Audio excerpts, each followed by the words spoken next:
Episode 8, Season 2 of Club Fitting Chronicles. Ooh. It's a milestone. Every episode is a milestone.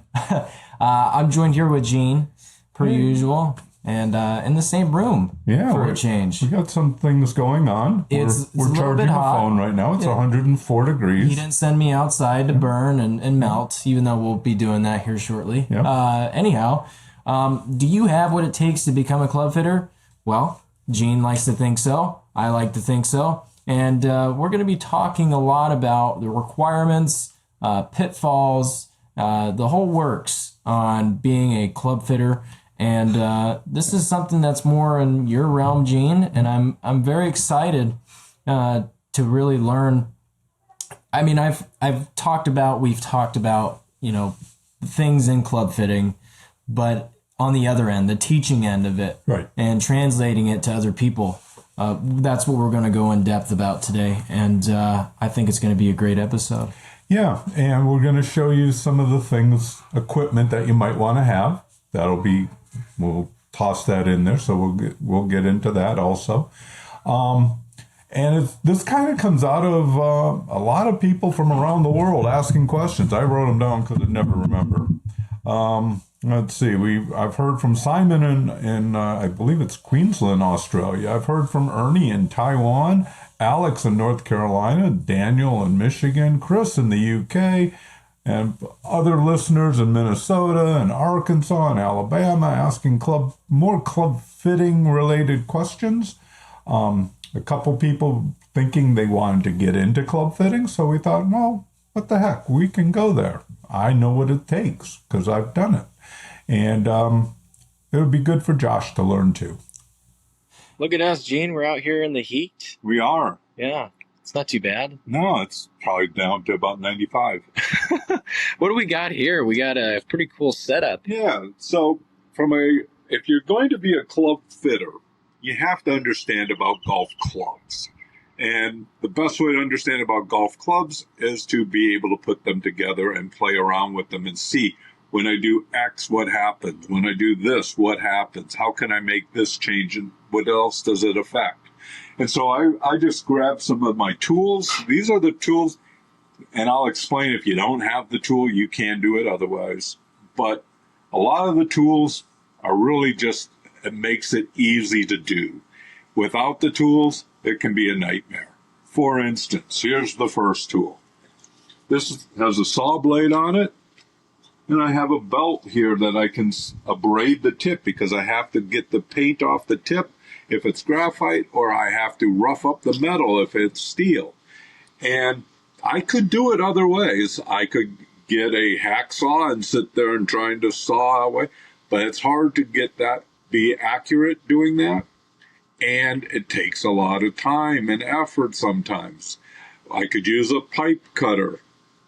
But again, that thing sometimes wants to wander. It makes it harder. This makes it easier. Now, you can go out to like a Harbor Freight and get a cheap chop saw. The only thing with that is the blade wobbles. So if you're trying to be exact, that makes it a little bit of an issue. When we were doing some quality control at our shop a long time ago, we had a chop saw and it was wonderful, but we noticed that about 1 out of every 4 shafts were coming out about a 1/16 of an inch off of where we had originally marked it to cut, and we determined it was the saw blade wobbling. Now, a 1/16 of an inch isn't a lot for if you're just doing it for yourself. But if you're doing it for others, and sometimes that 16th became an 1/8. And so having a tool that is made to do that is a nice bonus. This also, if I want to turn down the ferrule, the little plastic part at the end, I have a little arm that I can hold. I stick the golf club through like this, and I got it there, and I spin it. And as this is going down, I'm burning off this piece of plastic. It's a lot easier to do it that way. You could do it with acetane, but I don't like to use chemicals because I don't want to die of brain tumors from having chemicals and inhaling all the stuff. Swing weight scale. Just simple tool. Need to have it because I could do it mathematically, but it's a pain in the butt. Here I can just find where it balances, right around D1. I now know what my swing weight is. And it's really important when you're dealing with somebody else coming to you, you need to know what they have. Because just because it says that online, it doesn't mean that's really what it is. So having a swing weight scale, having a method of measuring. Okay, again, I can run this up against here. I can know exactly how long my club is. Most of the time you measure to this little spot right there at the end of the grip cap, but you don't need to, trying to run a tape measure down the shaft, and it becomes a hassle, especially if you're trying to build a set of clubs and you're trying to get them all the same. Here, I have this little cheapo gauge that I can set for whatever the lie angle is, so I can make sure, or you can use the USGA 60-degree mark and then build everything off of that. I don't. I build it off of what the club is, the lie angle of the club is. Another important thing, a heat gun. If I might need to take something apart, and a heat gun is going to be the way I'm going to take it apart. Why not a torch, Gene? Well, because if you're dealing with one of those new, carbon fiber heads, and you happen to get some heat around it, now you wouldn't be using that if they have an adjustable head, but I'm sure on their fairway woods they have some non-adjustable heads, or you have a club that the material, like when TaylorMade had the white drivers, you heat that up with the torch, it turns black real quick. I am a big proponent of slow and easy. Get the heat up slowly. You don't have to try to burn the head off. To go with that, and we'll show you the vise in a minute, but a shaft puller. You can't take a shaft off of, if it's a graphite shaft, you cannot take it off without either a shaft puller or a pry bar that you're going to be able to work somehow to pry the head off of the shaft. It just doesn't happen. If you're dealing with one of those new adjustable driver heads, you screw a little screw in the little plastic part, and you put a washer here, and you're pulling against that.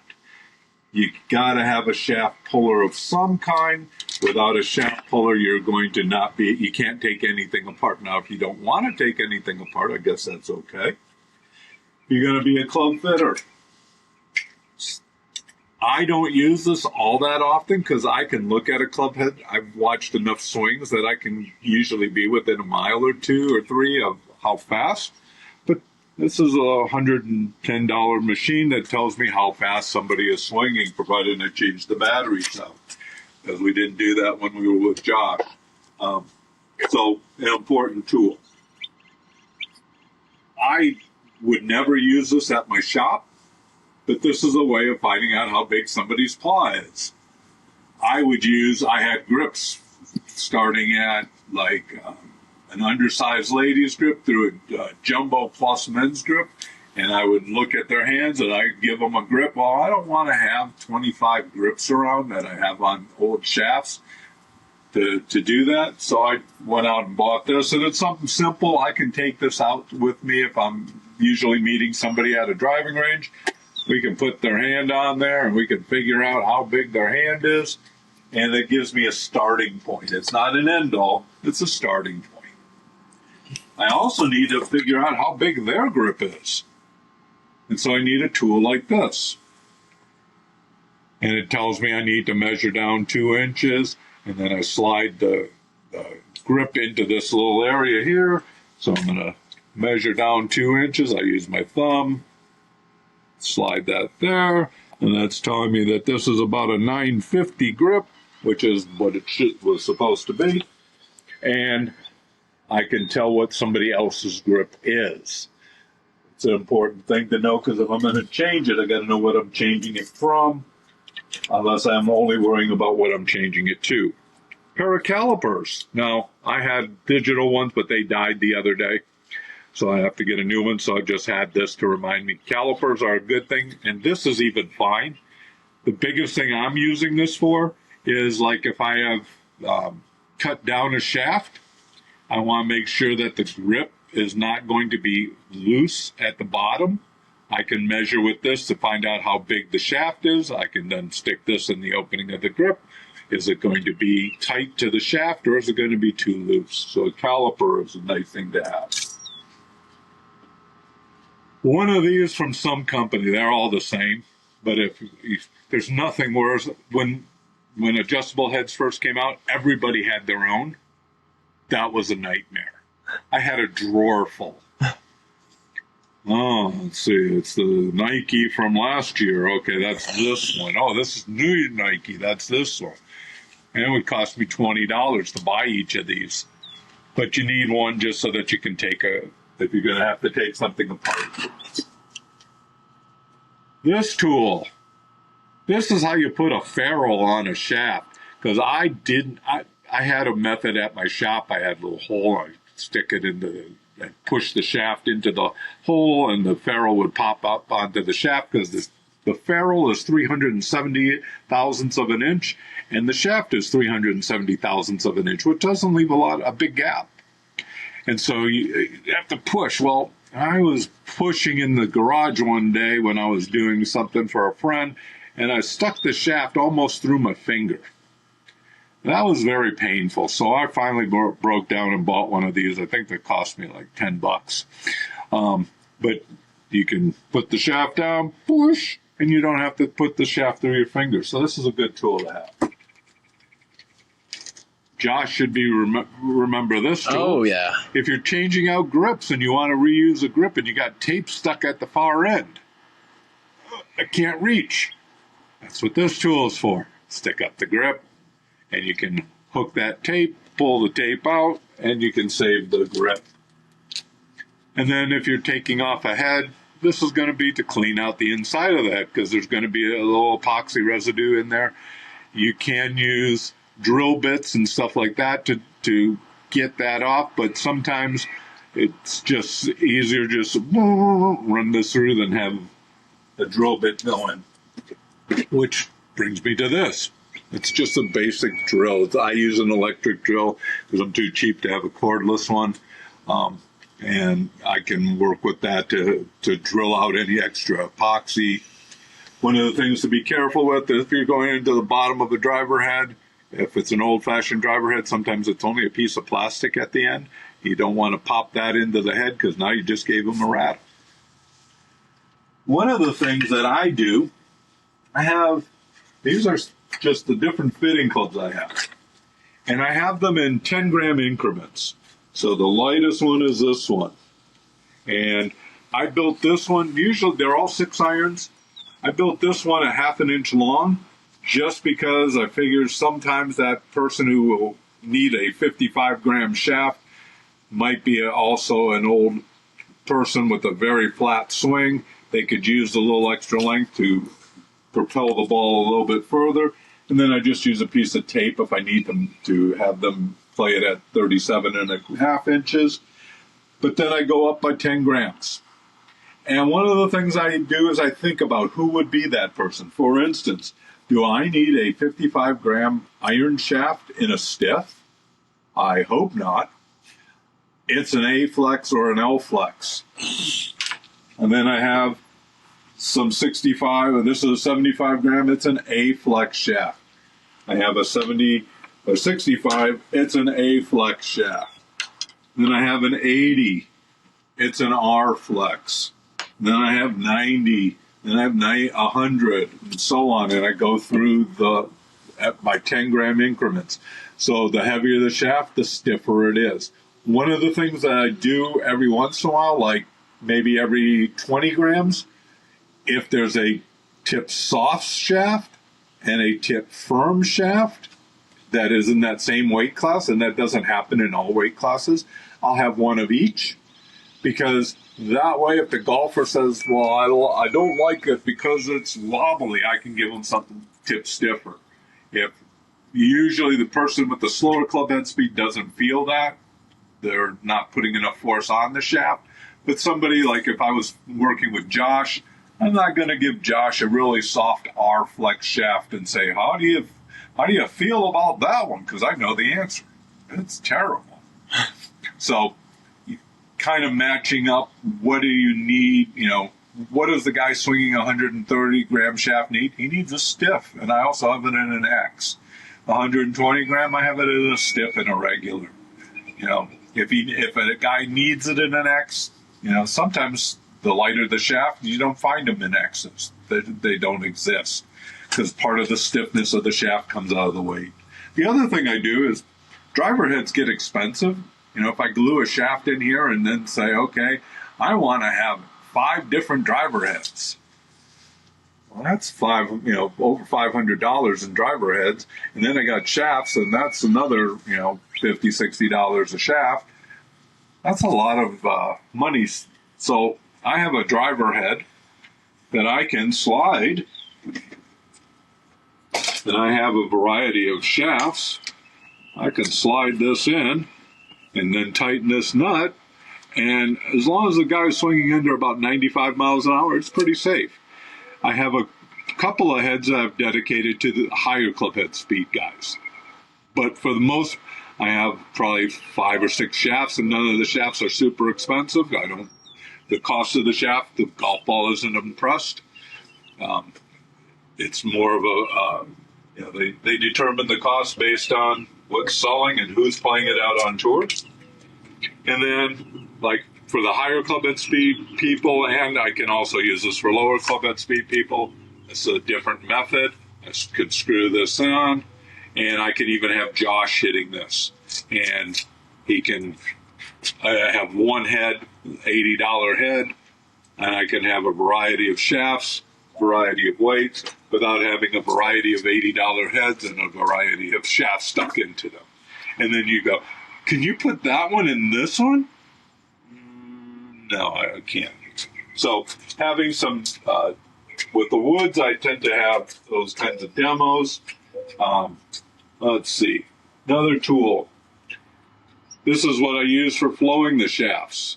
So I got a little laser pointer here, and I can attach it to the shaft, and I'll show you the vise that we use to do that with, but that's an important tool. Probably the most important tool in the bag, lead tape. And I started using this 3M lead tape. Please do not buy them out. Okay, if you're going to buy some lead tape, don't buy all of their lead tape. But I found this is at least the densest tape I've found, where generally speaking, I'm using a lead tape like this. And I'm going to give it to Josh, and he can feel how heavy this is.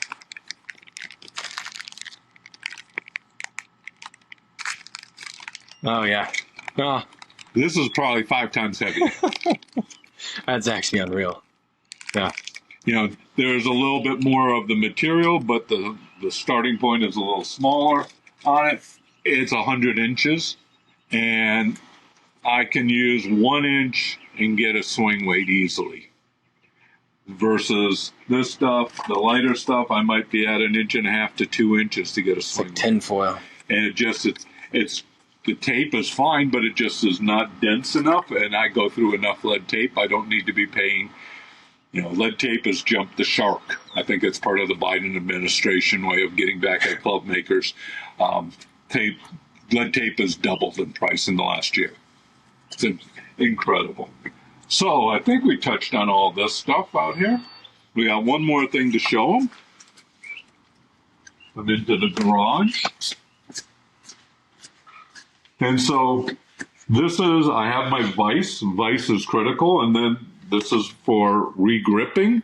I can clamp. I can use the same clamp when I'm working on flowing a shaft.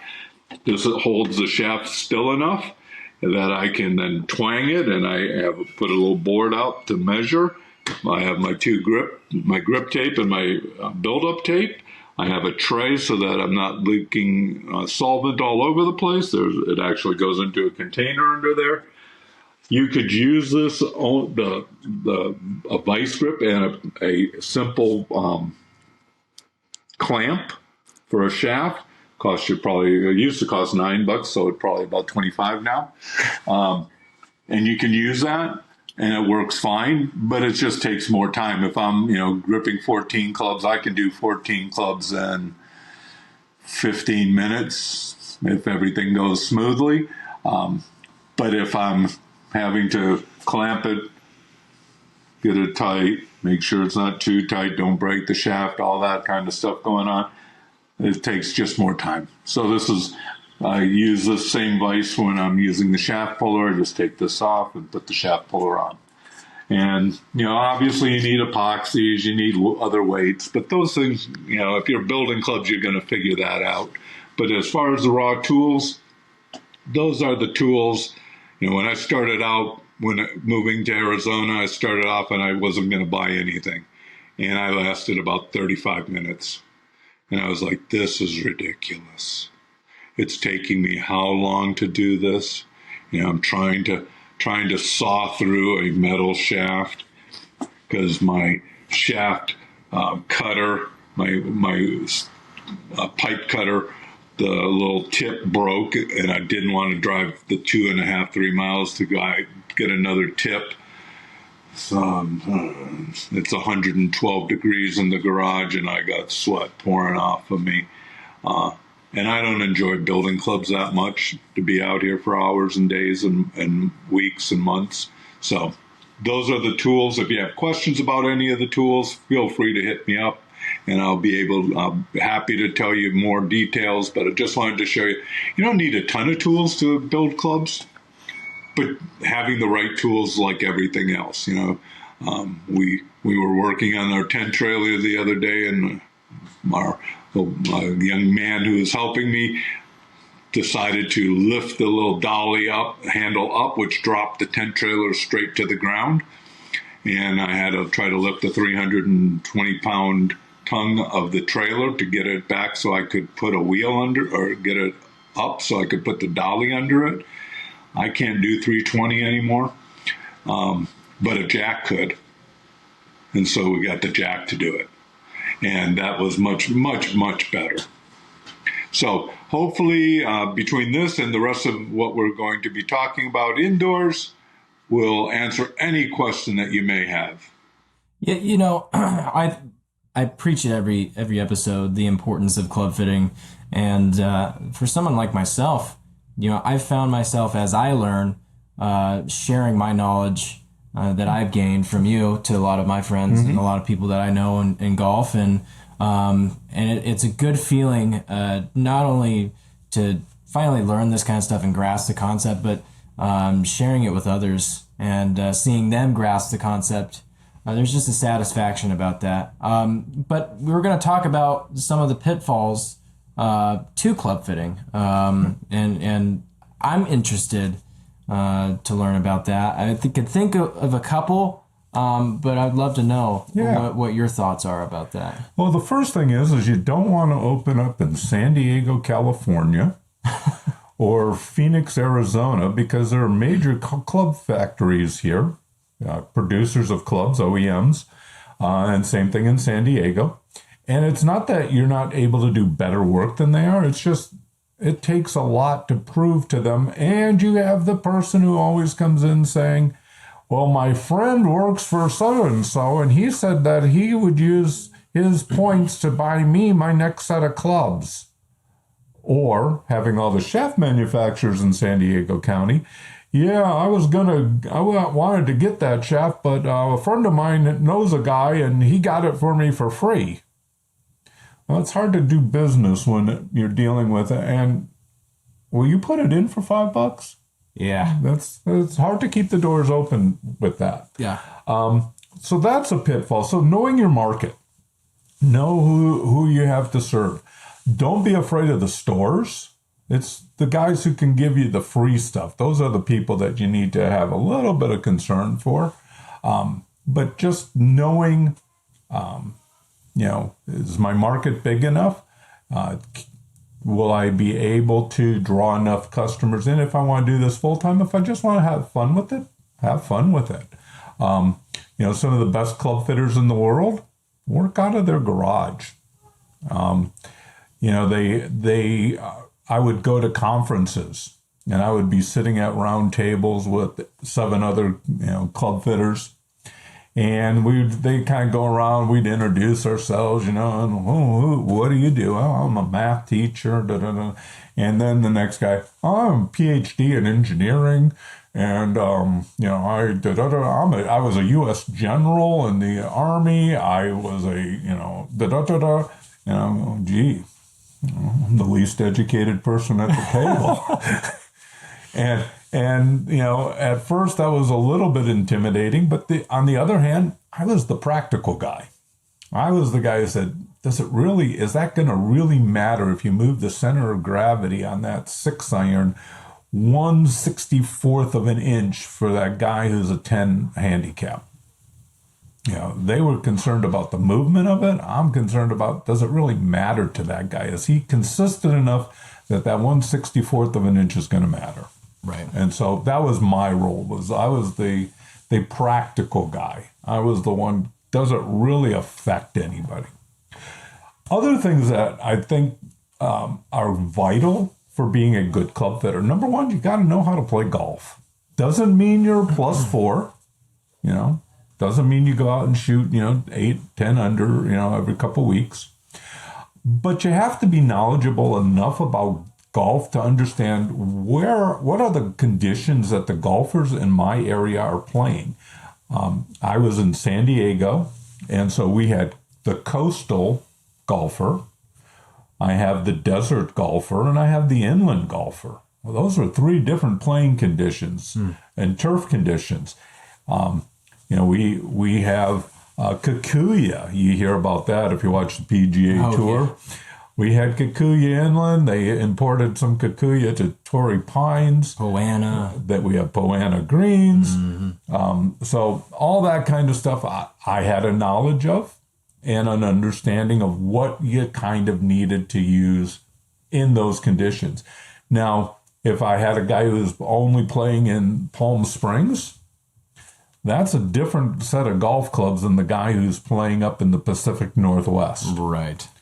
I would have people, and I did have people flying in from everywhere from China, Alberta, Canada. I would have people coming in from Switzerland, France. I would have people coming in from Australia. I had people coming from India. I had people coming from all over. Now, was I an expert on their turf conditions? No. I would have to ask them those questions. But if you're a golfer, you understand those kinds of, the responses you get.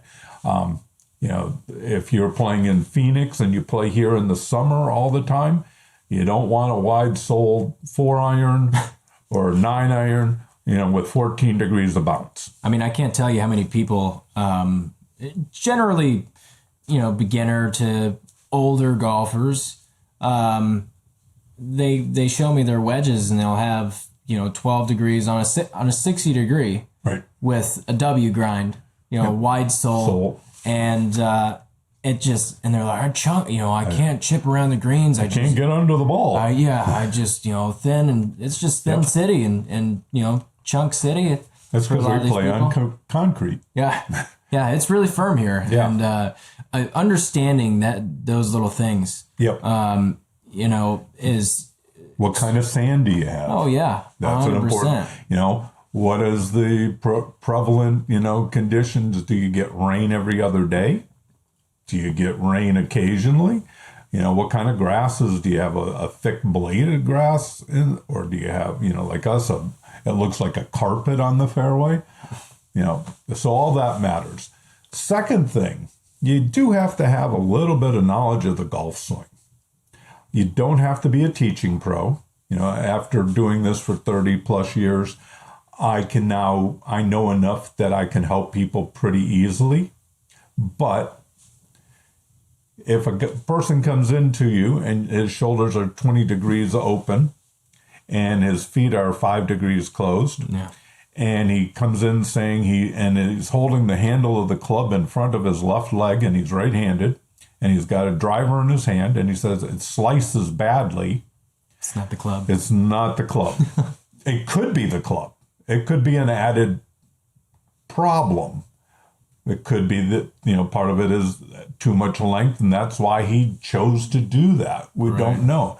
So the first thing I'm going to do is I'm going to put him in a little better position to be successful. Try to get his shoulders a little bit more square. One of the first questions I ask when somebody comes through the door, are you taking lessons? What are you working on? What are you struggling with? Have you ever taken lessons? All those kinds of questions, because I want to know. Some people, I ain't never going to take a lesson. I'm not paying somebody to teach me this game. I'll figure it out myself, and I do it my way. Okay. I'm still going to point out your shoulders are 20 degrees open, and that is going to cause you to do X, Y, and Z and show them with TrackMan. But if that's what he wants to do, and sometimes it's a physical thing, that's all they can do. They can't get their shoulders because of other injuries. Okay, great. Thank you for telling me that, because that's another question I'm going to ask is, are you fighting any injuries or any, chronic things that are going on with you that aren't going to change? Because I need to know that in going through a fitting. So that's another thing I need to do. Another thing I need to be is pretty good at explaining things and using other sports to help me. For instance, you get some people who are all hunched over the ball, and they're just trying to squeeze their shoulders together, and they're bending, and there's a hump in the middle of their back, and they're 23 years old. So it's not a physical condition that they're dealing with, because you watched them walk in the door and they weren't like that. Right. I'm going to ask them, you ever play any other sports? You ever play like basketball or, maybe a little volleyball or football? And all I'm trying to do is I want them to understand athletic position. Golf is an athletic move, making an athletic move to hit the golf ball. I have to put myself in an athletic position. If I can explain it to them on something they understand, because they're not choosing to do that because they thought, it doesn't matter. They're choosing to do that because they think they're doing the right thing. And so that's an important thing to be able to explain to people. And I would always ask, what kind of sports do you play? What did you play as a kid if they're an older person?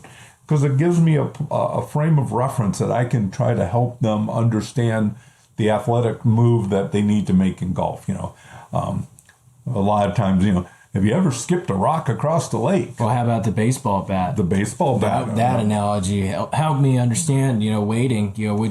Would you swing a wiffle ball bat, versus a nice, heavy wooden bat, right? Right. So, facing a 90-mile-an-hour fastball, exactly. And you're trying to hit that wiffle ball bat. It ain't gonna happen. Yeah.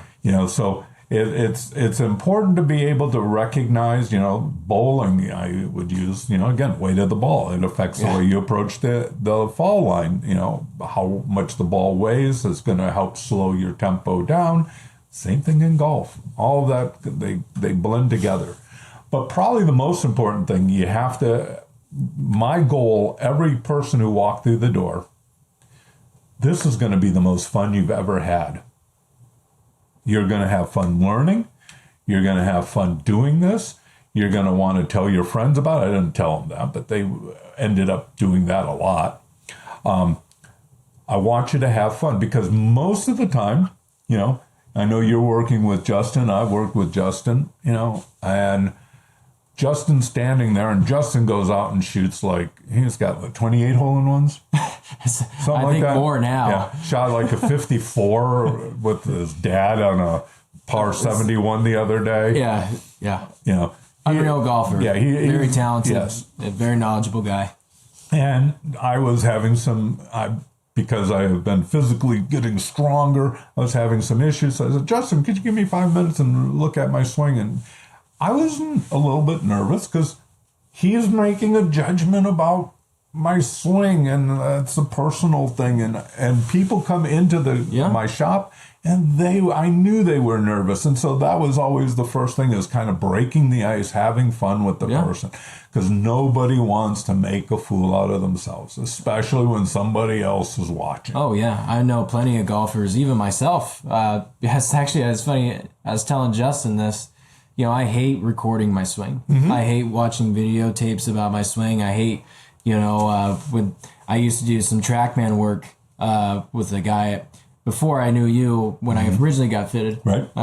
at Golf Galaxy, and just seeing the replay of my swing on a TrackMan, I hated it. Even though it was to point out my flaws, the real versus feel is a huge thing.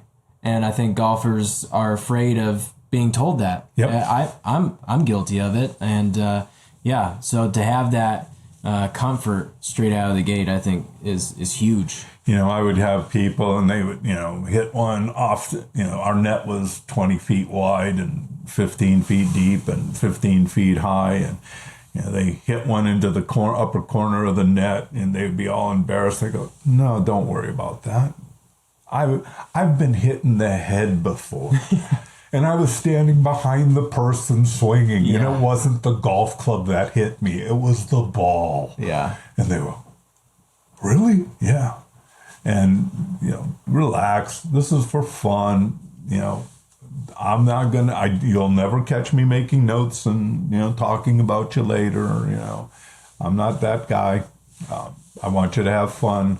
I want you to feel free to ask me questions. I'm going to ask you a lot of questions, but every person who would walk out the door would go, that was fun. I enjoyed myself and I learned a lot. And that's the goal of a club fitter, is to help people to have fun and to learn what matters in their golf swing. And everybody is different. When I helped Josh, I kind of already knew what Josh was going to probably go towards. Just like Doug, I sent Doug, by the way, a driver the other day. Yeah. We were passing on Interstate 40 in Arkansas, right. and I reached out the window, and he was in the, I was in our far left, and he was in their far left, and actually it was a Walmart parking lot, but it was close enough. Yeah.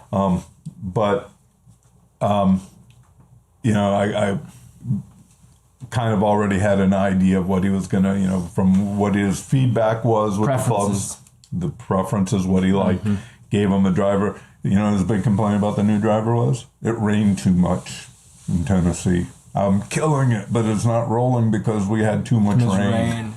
I can't control the rain. No. But, you got the ball's flying, it's going straight. I'm hitting fairways. He shot one over the other day. He was thrilled to death. He didn't tell me how many putts he had, though. So I don't know if it was a good putting day or not, but he was one over for the day, and he was happy. And that's the goal of a club fitter, is for people to have fun and to enjoy it. We have some specific questions that Josh is going to kind of go lead us through. This comes from Alex. He reached out and he had really thought through some questions, and I thought it's best just to read his questions off and go through them. Sure. In a recent Q&A session, Ian Frazier of TXG Club Champion fame was asked the best path to becoming a club fitter at his level. His answer was to become a PGA member and enter through those channels. I've heard Chris Trott says similar things. What's your opinion? Which path would you recommend?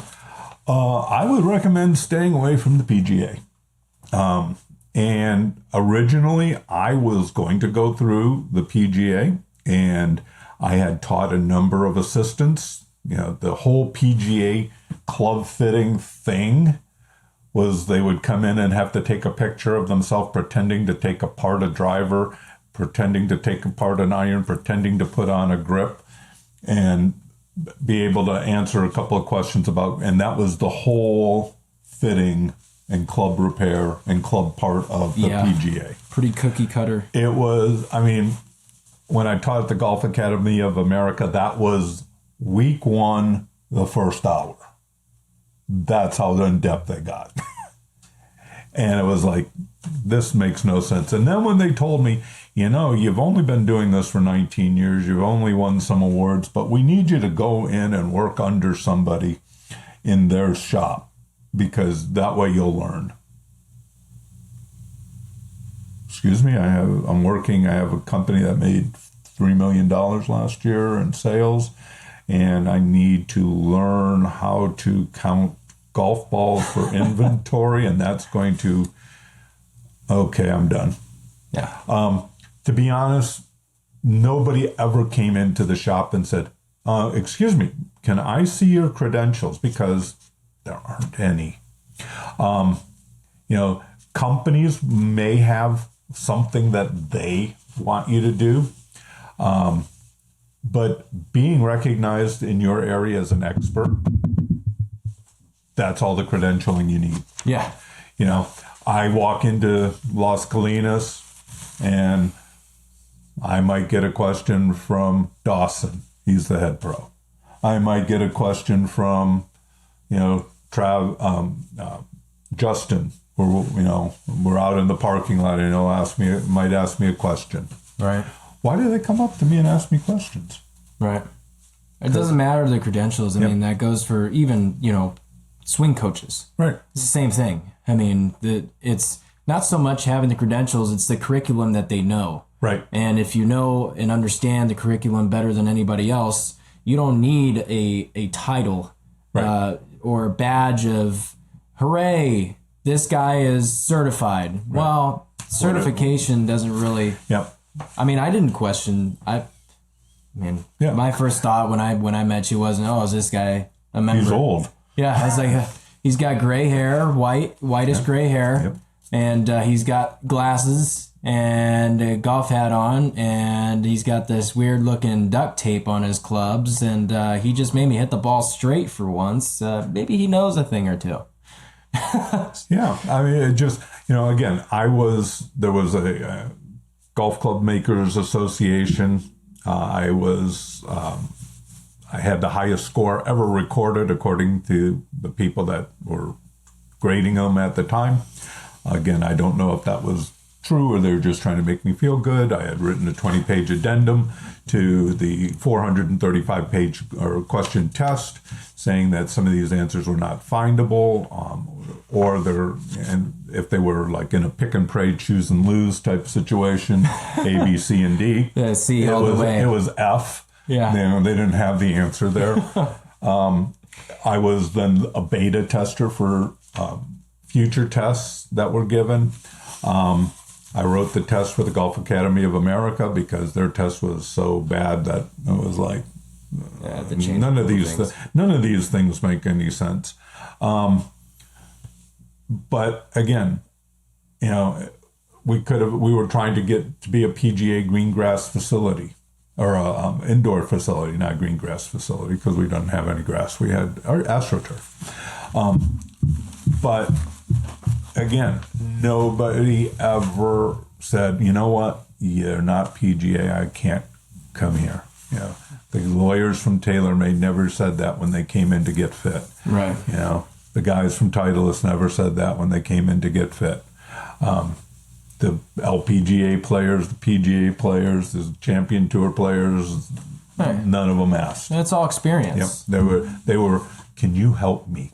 Right. And that becoming the expert. And people will recognize you for being the expert. Yeah. So. The second question was, learning things about club fitting and brands is like drinking out of a fire hose, so I found. I love the research, but I often wonder if I'm spending my time wisely. How might you prioritize the research for a new club fitter? For example, is it more important to know the intricacies of loft and lie before you know shaft weight and swing weight? Is understanding the numbers and launch monitors as high as a priority as being able to work with someone, seeing their issue, and finding which club/setup solves it? That's a great question. The first thing is I never bothered. If you came in and said, I'm playing with the Susan B. Anthony 8-irons that came out 4 years ago, I'm going to look and go, oh, okay. I have no idea what you have. I'm not going to control what the other people are making. Right. I'm going to react to what you have. I'm going to measure what you have. Oh, did you know your 8-iron is 13 degrees of loft? That's why you're hitting it so low. Oh, did you know that your swing weight on your 8-iron is C1? And it's 3 inches short? And it happens, by the way. Yeah, it does, unfortunately. So it's more important to me and this is going to sound weird to all of you out there, there is no new technology.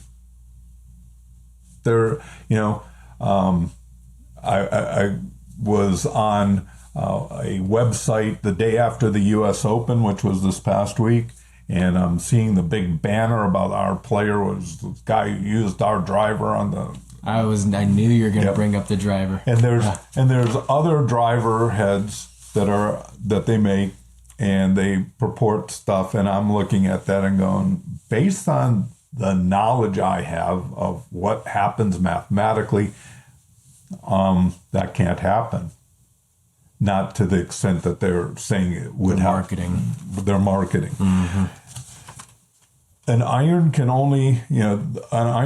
do only the same as what a driver can do. You can have, if you have an ultra thin face and you have a way of supporting it so it doesn't break, or within the legal limits. There's a legal limit. Yes. It can't go beyond that. If it does, it's called illegal. And that's what I think a lot of people misunderstand when they're like, this driver, what Gene is saying is he's not saying that it is impossible. But what he's saying is within the legal parameters that the USGA gives for clubs, that is what it is. And everybody is trying to approach it. Yeah. And everybody is trying to approach it on a golf ball. Mm-hmm. And everybody, they all try to get as close to that number as they can. Right. Now, some heads, if I have a blade, forged blade iron, I am not going to be coming close to that 0.83 core number or 250 milliseconds off of the face, because that club doesn't allow me to do that. Nor does a forged club make the ball go further. That used to be, it's harder metal and it'll make, no, if it's a harder metal, it smushes the ball more, which causes it to deform more, which causes it to lose energy, not gain energy.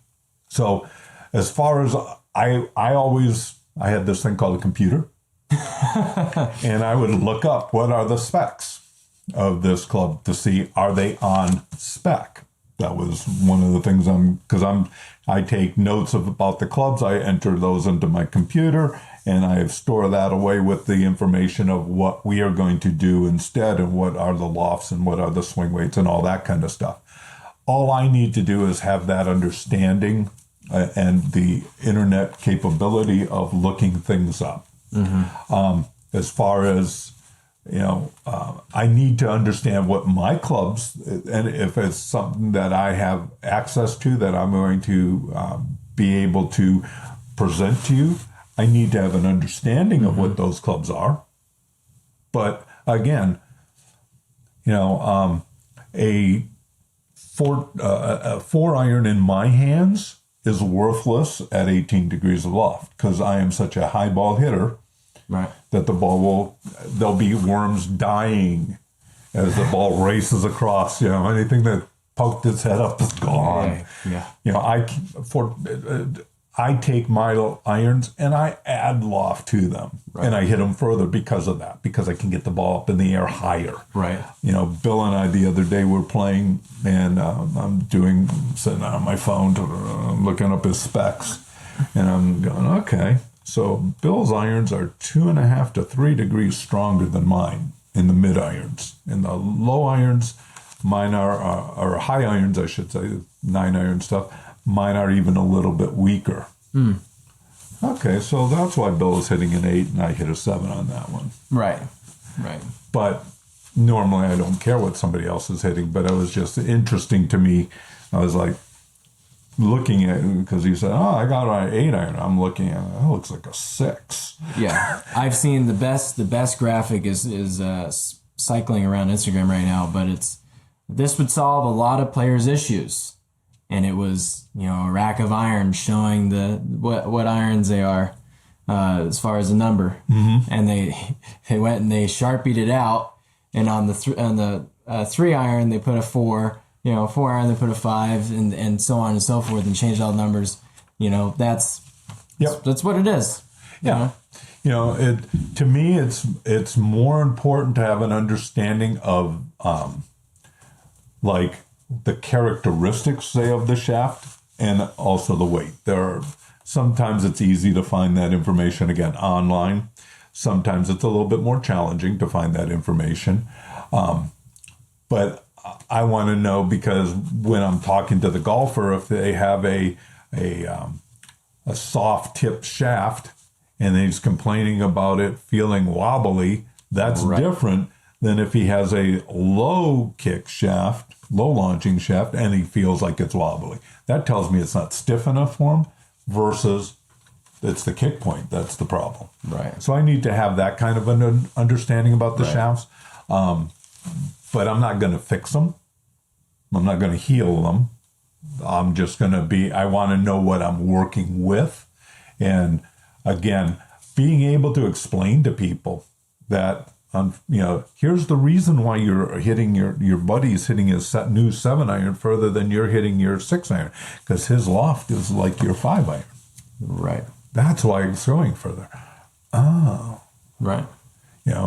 There is no new magic dust out there. And there is, small factors. Someone may or may not have a certain move that creates more club head speed. Right, but that's a club head speed. But that should be an obvious thing. It shouldn't be something where if it's that, I guess if you're questioning it, then that's the issue. Yep. Is the club is probably a different loft. It's different. But if you have a guy, for example, me and Gene were to go out there, I hit my 7-iron further than Gene does. Yep. Okay, that's not me. Because he's a couple days younger. That's not me harping on him. Yep. But that's just the reality of the situation. Now, if Gene is questioning why I hit my 7-iron further than him, either one, he doesn't really understand much, which he does. But two, he could be look like he did with Bill. Look at a club and be, oh, that doesn't even look like a 7-iron. That looks more like a 6 or a 5. Super strong, right? Yep. And maybe somebody has to give me the realization that he's 40 years younger than you are and he swings faster. Just about, yeah. Because I would get that one a lot, as people would come in, my buddy, tell me a little bit about your buddy. Well, he's about 10 years younger than me. Okay, that's enough. Yeah. Enough said. Yeah. The third and final question from Mr. Alex was, which networks are important to get into when trying to expand your career?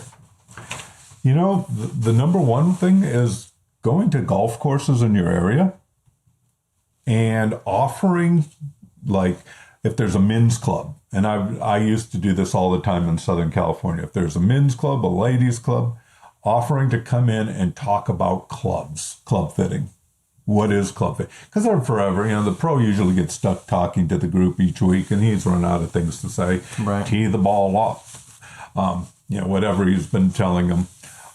But I would go in and I would bring in 2 golf bags worth of clubs, and I would have some counterbalances, and I would have some other clubs, and have them, here, how does this feel compared to what this is shorter than my driver. Oh, yes. And did you know that the average tour player is playing this length, not what you're, why? Yeah. Well, it opened up conversations. And when people had questions later on, I don't know if you remember me, but I was at such and such when you came in and talked. Oh, yeah, I remember. Yeah. And, people would come and talk, working, I would, with Justin even, I've told Justin, if you run into a situation where you're going, I think it's a club issue too, and you're not able to get them to make the move you think they should be able to make. And I explained to him, I said, sometimes it's the weight of the club. I'd be happy to come in. And, I would get calls all the time. I'd get calls from Adam Porzak.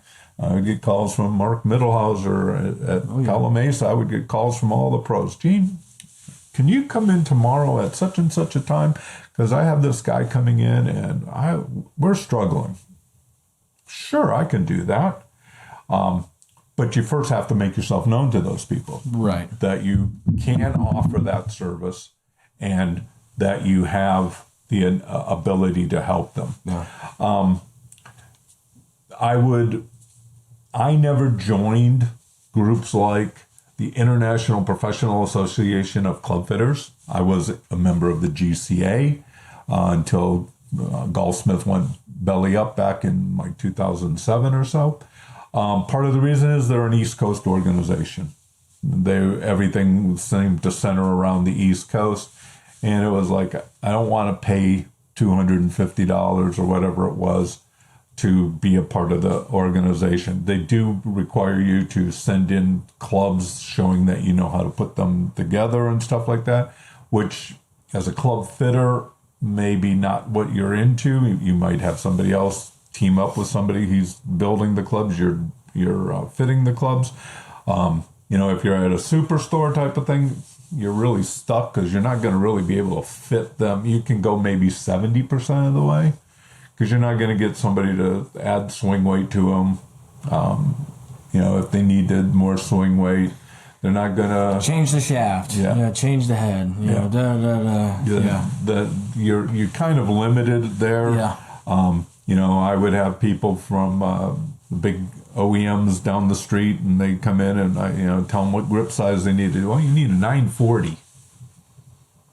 How do you do that? Well, you get a 600 core grip on a 600 core shaft, and you're going to put 4 pieces of tape underneath that before you put your grip tape on. Can you write that down for me? Yeah. Because they couldn't go in and order that. That wasn't one of the options. Right. So if you have the ability to possess a TrackMan, I would encourage, because one, that is a big wow, you have TrackMan. Or there are some other systems out there now that are gaining some popularity. When I was still at my shop, TrackMan was number one. We would have, I can't think of the other companies. GC Quad? No, way before that. Anyway, they would come in and, they would try to, but nobody knew what that was. Right. It didn't matter if it was accurate. If I have to spend the next 2 hours explaining to you how good this machine is, TrackMan I never had to explain. Right. If you got a golfer who plays golf and he's watching golf on television and they're showing the little line and they say TrackMan. Yeah. Okay, they know what TrackMan is. Yeah. The key is understanding all the numbers, because you can get lost in the numbers. Yes, you can. There are some numbers that are, from a club fitting standpoint, very important. There are some numbers from a club fitting standpoint not as critical. Yeah. And it's learning, how do I make what things can I do to the golf club to help it change the numbers? Right. And that was the big thing. I would go to conferences on TrackMan and, just kind of sit there and get an idea, okay, how is TrackMan picking this information up? And then from there, I would get to one-on-one with one of the presenters and go, okay, this is how I'm interpreting this. Am I correct? Yes, that is exactly the way you should be interpreting that. Okay. And so taking advantage of things like that, there's, I know TrackMan has a pretty good website that you can learn some stuff on. But the biggest thing is I would just have people come in, hit balls on TrackMan. Okay, and I'm looking at their swing and I'm looking at TrackMan and go, okay, here, let me give you something that weighs, 30 grams more in the iron shaft. And I'm just looking at what changes with TrackMan. And they were, Golf Academy students or whatever, and I'm trying to learn what things are happening. Mm-hmm. I would really encourage anybody who is into this. There's a book that you have to have. It's Common Sense Club Making by Tom Wishon. When Tom wrote his first book, and I had that, and then he wrote his second book. When he wrote his first book, I sat there reading it one day when I got it, and I was like, how did he get into my head? Everything that I had discovered, he was writing about. The only difference is Tom has way more information about club making, designing the heads. Right. And he understood that, and that's why he is my mentor. Whenever there's a golf club head question I have, I either go to him or Clay Long, because they know far more than just about anybody else on the planet. But from a fitting standpoint, it was like, how did he get into my head like that and know that that's what I do and know that's what I do and know that I'm thinking about that? So Tom's book, it's a simple read. It's like 450 pages. Pretty simple to me. And there's two ways that you can try to read through it all, or he has some highlighted parts that kind of give you the nuts and bolts, or if you really, Tom is great for going into the weeds. I love you, Tom, if you're ever listening to this. I would send Tom an email. It would be like 3/4 of a page about something. I would get back in 25 minutes a 14-page document that he has just written about the issue. Wow. Going into all the detail, and I loved him for that. I mean, it's art. Yeah, Really is what it is. and he started off as a writer, which makes it easy for him to put it into to write. Which goes back to your point of explaining things. Exactly. Right. And so that would be the number one book I would get my hands on. You can. I don't know where you can get it anymore. You can get it on Diamond Golf, which is in the UK, but I'm sure you can find it on Amazon or someplace like that. There's got to be ways. But it's a great book. It's I every once in a while I'll just page through it. Pick a chapter and page through it because it's amazing. You only have like this much space. Right.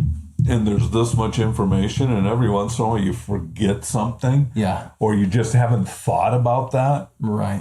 And so, like if I'm working with somebody and, I'm kind of like, okay, we're going to get together tomorrow, and I'm thinking, okay, here are the things that I'm thinking about. I might open that book up and just go, okay, did I forget anything? Nope, I'm good. Or, yeah, you need, you might want to look at this. Oh, okay. So having that as a reference, it's a great book. He has some other books. Let's see. Here's one of them. Captain Clubmaker. See that? Pretty cool. I got my own autographed copy. Turns out Tom and I were in Nebraska only 7 years apart, playing the same golf courses. That's funny. Yeah. So anyway, he has some other book, In Search of the Perfect Driver and stuff like that. He has some great books. So I would recommend that. His YouTube as well. Definitely. Yeah, there's a lot of I mean, I'm not really much.